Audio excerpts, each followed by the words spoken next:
Hello everyone, I'm Youlkyeong Lee. Today I'm going to talk about vehicle state classification from drone image. These are contents. We would like to introduce with you our research motivation and the proposed methodology. Autonomous vehicles have been enhancing their ability to drive themselves through the use of various types of information. As a result, these vehicles must now be equipped with the capability to comprehend complex data like roads, other vehicles, and traffic signals. In the future, next-generation mobility will not only communicate with other vehicles, but also with the various forms of transportation, such as drones. In this point of view, AI technology is being developed to create applications for vehicle diagnostics, excellent prevention, and improved transportation systems. We would like to present a vehicle state classification within 4 steps. The first step involves vehicle detection. We utilize YOLO version 5 for object detection.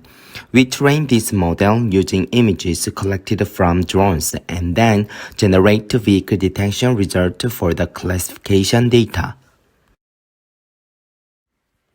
The second is data generation.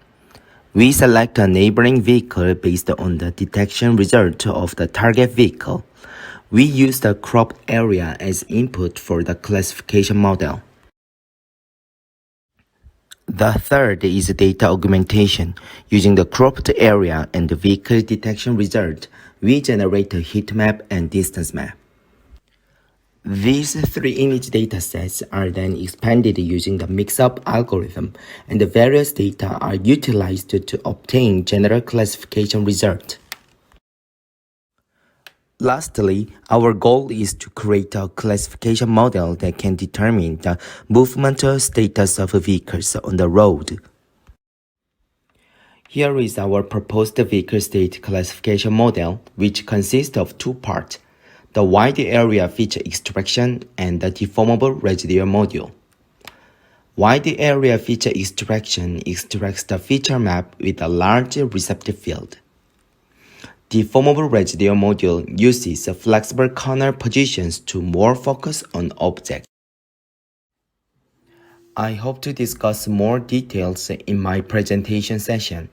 I appreciate to IES for giving me the opportunity in the Student Young Professional Award contest. Thank you very much.